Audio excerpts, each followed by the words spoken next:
Coronavirus.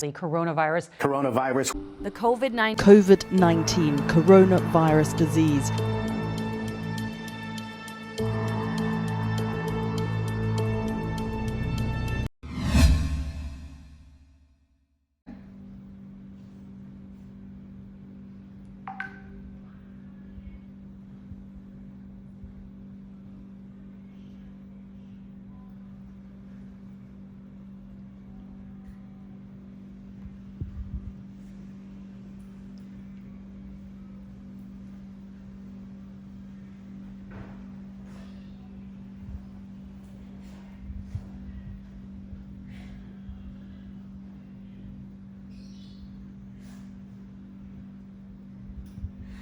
Halo, Dista?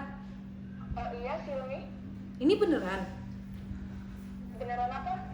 Ini kita beneran nggak ngampus, beneran diliburkan? Ngampus dari rumah? Iya beneran. Kamu baru Sumpah? baca suratnya ya? Iya. Iya. Ini pulang kampung? Berarti diliburkan. Iya, pulang kampung. Aku sih iya. Ya udah, makasih ya. Oke, iya sama-sama.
Mana lagi Bu, kan kadang lagi corona, semua pada susah dicari bahan-bahan makanan, mana kawan-kawan Bapak di PHK semua lagi.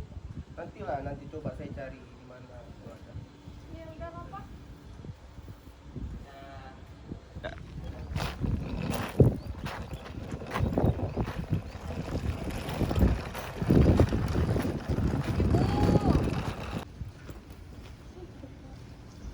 Apa kabar? Raya apa kabar? Baik. Kak, kok pulang? Kan lagi libur corona. Terus nanti kuliahnya kayak mana Kak? Nggak tahu. Kayaknya lewat laptop aja deh. Nggak tahu kok. Udah mau masuk. Mandi istirahat ya.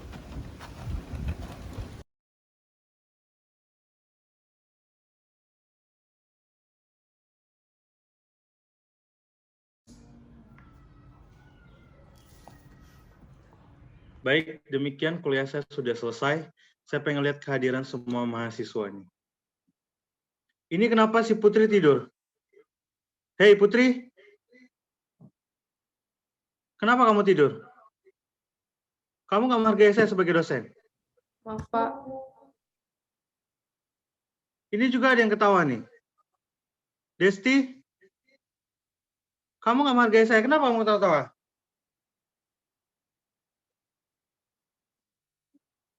Ini juga ada yang off cam. Silmina ini. Kalian benar-benar nggak menghargai saya sebagai dosen ya. Saya udah buat semua presentasi dengan baik. Kalian nggak mendengarkan apa yang saya sampaikan. Nanti kalian ujian bingung. Kayak mana mau ujian bagus kayak gini? Sudahlah. Saya nggak mau lagi ngajar kalian semua. Udah, saya tutup ya.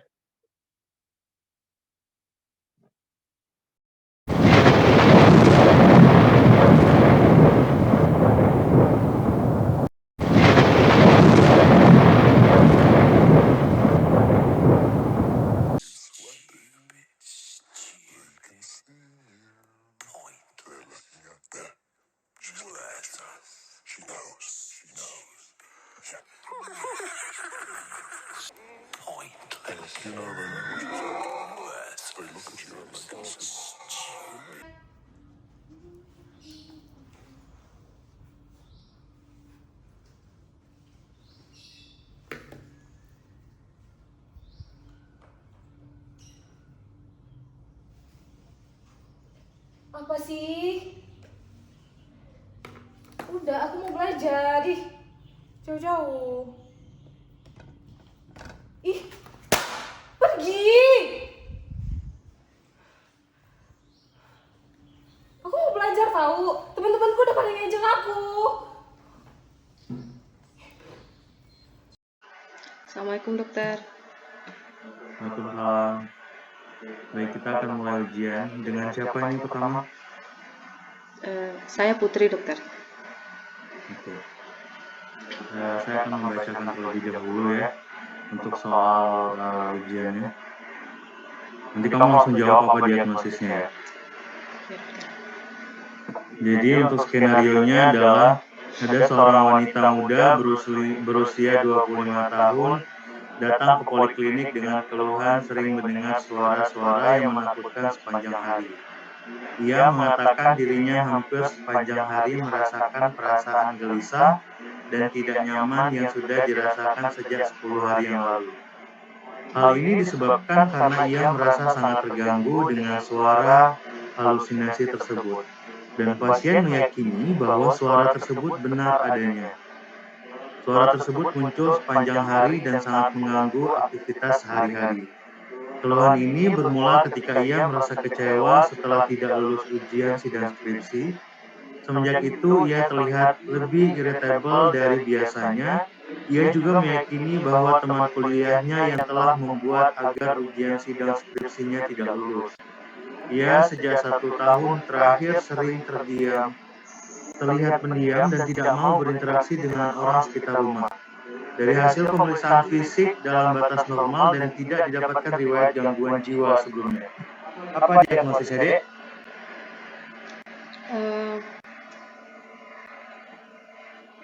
Dia Skizo ya dokter. Kok skizo? Mau belajar ya? Saya belajar dokter. Kamu yang tidur kemarin nih kayaknya. Mana ada skenario ini skizo? Kemarin saya ngajar kamu tidur. Kamu hargai saya kemarin sebagai dosen kamu. Sekarang lagi ujian, ditanya nggak bisa. Ini nih akibatnya. Sekarang kalau kayak gini, mau saya kasih no? Jangan dokter. Udah perempuan, males lagi.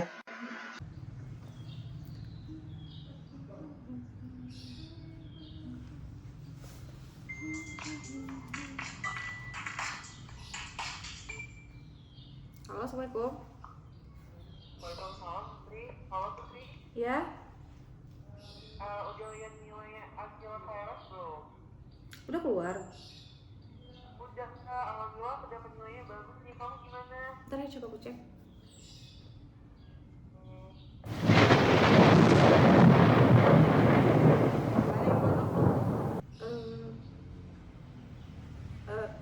Udah dulu ya. Assalamualaikum.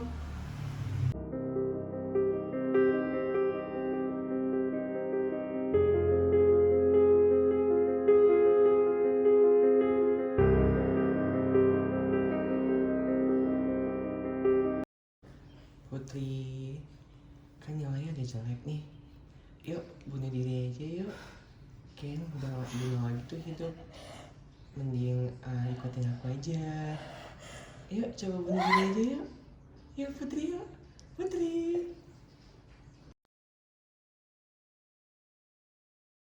Pandemi COVID-19 menyebabkan begitu banyak dampak pada berbagai sektor dalam tatanan negara.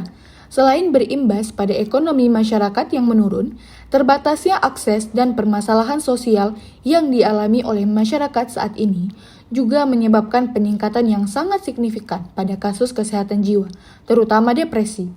Kementerian Kesehatan mencatat selama pandemi COVID-19 hingga Juni 2020 ada sebanyak 277.000 kasus kesehatan jiwa di Indonesia.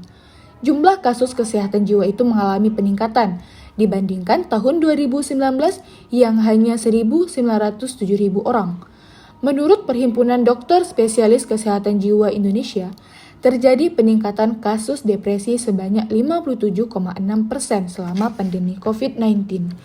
Peningkatan ini terjadi selain karena banyaknya masyarakat yang kehilangan kesempatan yang disenanginya selama pandemi ini juga memaksa individu untuk beradaptasi dengan kebiasaan baru. Namun, tidak semua individu siap untuk dapat beradaptasi, sehingga menimbulkan masalah kesehatan kejiwaan. Depresi sendiri merupakan gangguan kesehatan mental yang ditandai dengan suasana hati yang terus-menerus merasa tertekan atau kehilangan minat dalam melakukan aktivitas sehari-hari, sehingga mengakibatkan penurunan kualitas hidup bagi penderitanya. Depresi dapat dipicu oleh beberapa hal, seperti kehilangan orang yang dicintai, hubungan keluarga yang bermasalah, atau situasi tertentu yang memberikan tekanan pada pasien. Gejala utama depresi antara lain 1.